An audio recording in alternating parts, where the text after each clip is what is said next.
Hello बच्चों, कैसे हैं आप सब। मैं आशा करता हूं कि आप सब स्वस्थ और खुश होंगे और बढ़िया मज़े से पढ़ाई कर रहे होंगे। आज हम कक्षा 11 गणित विषय के एनसीईआरटी सिलेबस के अध्याय 1 समुच्चय की प्रश्नावली 1.1 की पिछले वीडियो में हमने प्रश्न क्रमांक 1, 2 और प्रश्न क्रमांक 2 और 3 को हल किया था। उसके कुछ प्रश्न रह गए थे, उन्हें आज हम इस वीडियो में हल करेंगे और प्रश्न क्रमांक 4 को भी हल करेंगे। प्रश्न क्रमांक 3 में कहता था कि समुच्चय निम्नलिखित समुच्चयों को रोस्टर रूप में लिखना है, तो इन्हें हमें रोस्टर रूप में लिखना है। तो ये शब्द है त्रिग्नोमेट्री शब्द के सभी अक्षरों का समुच्चय। तो उसमें हमने बताया था आपको कि किसी भी समुच्चय को रोस्टर रूप में लिखना है तो हम उसके सभी अवयवों को मझले कोष्ठक के अंदर एक सारणी के रूप में लिखते हैं और प्रत्येक दो अवयवों में अंतर स्पष्ट करने के लिए उनके बीच में अल्प विराम का चिन्ह लगाते हैं। और साथ ही एक चीज का और ध्यान रखते हैं जो काफी इंपॉर्टेंट बात है कि हम किसी भी अवयव की पुनरावृत्ति नहीं करते। तो यहां पर हम लिखेंगे इसको, तो ई बराबर इसका तरीका तो सबसे पहले आप पहले अक्षर को सही लिखना शुरू करिए। पहले टी के बाद फिर आर के बाद आई, फिर जी, फिर ओ, फिर एन और फिर ओ है, लेकिन ओ को हम एक बार लिख चुके हैं तो उसे दोबारा नहीं लिखेंगे। ओ के बाद फिर एम, फिर ई के बाद है फिर टी और फिर है आर हम लिख चुके हैं। टी को भी लिख चुके तो टी को भी नहीं लिखेंगे। टी भी लिख चुके हैं, आर भी लिख चुके हैं और उसके बाद आएगा वाई।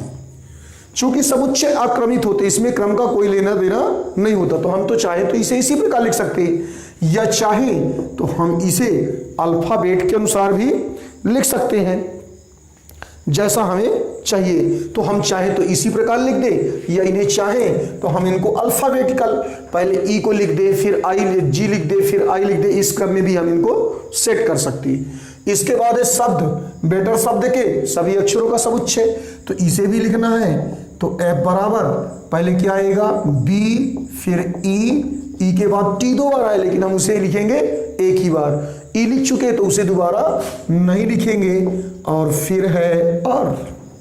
तो ये था प्रश्न क्रमांक 3। अब इसके बाद आता प्रश्न क्रमांक 4 जो काफी इंपॉर्टेंट है। कहता है निम्नलिखित समुच्चयों को समुच्चय निर्माण रूप में व्यक्त कीजिए। आपके पेपर में रोस्टर रूप से सारणीबद्ध रूप समुच्चय निर्माण रूप में लिखना और समुच्चय निर्माण रूप से रोस्टर रूप में लिखना आ जाता है। अभी पिछले जो प्रश्न थे वो सारणीबद्ध रूप में लिखे, समुच्चय निर्माण रूप में लिखे हुए थे, तो उन्हें सारणीबद्ध रूप या रोस्टर रूप में लिखना था। ये जो हमारे प्रश्न है ये रोस्टर रूप में है, तो हमारा सवाल कहता कि इन समुच्चयों को समुच्चय निर्माण रूप में हमें लिखना है। हमने बताया था कि किसी भी समुच्चय को समुच्चय निर्माण रूप में प्रस्तुत करने के लिए हम सबसे सर्वप्रथम समुच्चय के अंदर जितने भी अवयव होते हैं उनमें विद्यमान उस गुण की व्याख्या करते हैं जो समुच्चय के सभी अवयवों में तो समान रूप से विद्यमान हो परंतु समुच्चय के बाहर के किसी भी अवयव में ना हो। तो जैसे पहले क्वेश्चन को हम देखते तो इसका पहला अवयव क्या है 3, तो 3 को मैं क्या लिख सकता हूं 3 इंटू 1। इसी प्रकार दूसरा अवयव 6 को मैं क्या लिख सकता हूं 3 इंटू 2। इसके बाद है 9 को मैं क्या लिख सकता हूं 3 इंटू 3 और फिर है 12, इसे मैं लिख सकता हूं 3 इंटू 4। तो अगर ऐसा लिखें हम इन्हें तो हम देखते कि एक चीज तो सभी में कॉमन है कि 3 का गुणा सभी भी हुआ है ना। तो पहला क्या आ रहा इसमें 3 आ रहा। दूसरी चीज क्या आ रहा 1, 2, 3 और 4, ये सभी की सभी क्या है प्राकृत संख्याएं हैं। तो हमें इसको लिखना है, पहले को हम इसको समुच्चय ए मान लेंगे तो ए बराबर हम लिखेंगे x सच दैट x बराबर 3 तो सभी में तो 3 आएगा है ना। और फिर ये क्या है 1, 2, 3, 4 प्राकृत संख्याएं हैं तो हम लिख सकते हैं 3n, जहां स्मॉल n बिलोंग कर रहा किसको कैपिटल n को, तथा साथ ही क्या है हम देख रहे हैं कि 1 से लेकर कहां तक गया n 4 तक गया, तो हमको इसको लिख सकते कि 1 छोटा या बराबर n के और n छोटा या बराबर है 4 के। ओके, आई होप आपको समझ में आ गया होगा। इसके बाद प्रश्न क्रमांक 2 को देखिए। 2 में है 2 है, फिर 2 के बाद क्या आया 4, पहले क्या है 2, 2 को मैं लिख सकता हूं 2 की घात 1, फिर है 4, 4 को मैं लिख सकता हूं 2 की घात 2, फिर है 8, 8 को हम क्या लिख सकते हैं 2 की घात 3, इसके बाद है 16, 16 को हम लिख सकते हैं 2 की घात 4, क्यों? क्योंकि 2 घात 1 का मतलब 2 और 2 की घात 2 का मतलब 2 दूनी 4, 2 की घात 3 यानी 2 का 3 बार गुणा, 2 गुणे 2 गुणे तो 2 दूनी 4 दूनी 8, 4 बार गुणा किए तो 16 आएगा। और 32 का मतलब है 2 की घात 5। तो हम यहां पर देख रहे हैं कि सभी के आधार क्या है 2 हैं, तो हम इसको लिख सकते हैं 2 की घात, और 1 2 3 4 5 इनकी घातें क्या लगी हुई है प्राकृत संख्या, तो हम इसे लिख सकते हैं 2 टू दी पावर n। तो b बराबर b क्या आएगा x, सच दैट x बराबर क्या आएगा 2 की घात n, जहां स्मॉल n बिलोंग कर रहा किसको कैपिटल n को, यानी प्राकृत संख्या है, तथा 1 छोटा या बराबर n के और n छोटा या बराबर किसके 5 के, क्योंकि ये कहां से कहां तक गया 1 से लेकर 5 तक गया। ओके बच्चों, ये जो प्रश्न क्रमांक 3 है ये दूसरे का सेम क्वेश्चन है, तो इसे होमवर्क में है, इसे आप करिएगा, और यदि ना बने तब फिर आप बताइएगा तो मैं इसे आपको समझाऊंगा, और यदि बन जाए तो कोई बात ही नहीं, नहीं बनने की स्थिति में मैं आपको इसे समझाऊंगा।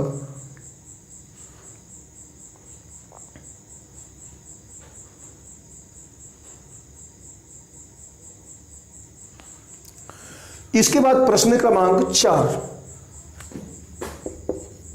4 में है, पहले क्या आया 2, 2 को हम क्या लिख सकते हैं 2 गुणे 2 की घात 1, फिर 4 को क्या लिख सकते हैं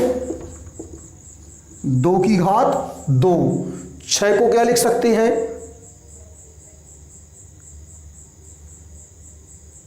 नहीं इसको हम लिख सकते हैं 2 को लिख सकते हैं 2 गुणे 1, 4 को क्या लिख सकते हैं 2 गुणे 2, 6 को क्या लिख सकते हैं 2 गुणे 3, एस एक तो तरीका ये है इसका।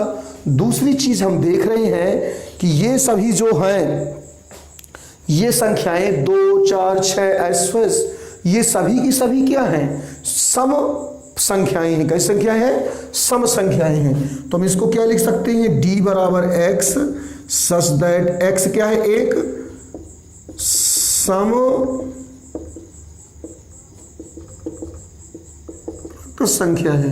कैसी संख्या है सम प्राकृत संख्या है। फिर इसके बाद प्रश्न क्रमांक 5वें में क्या है,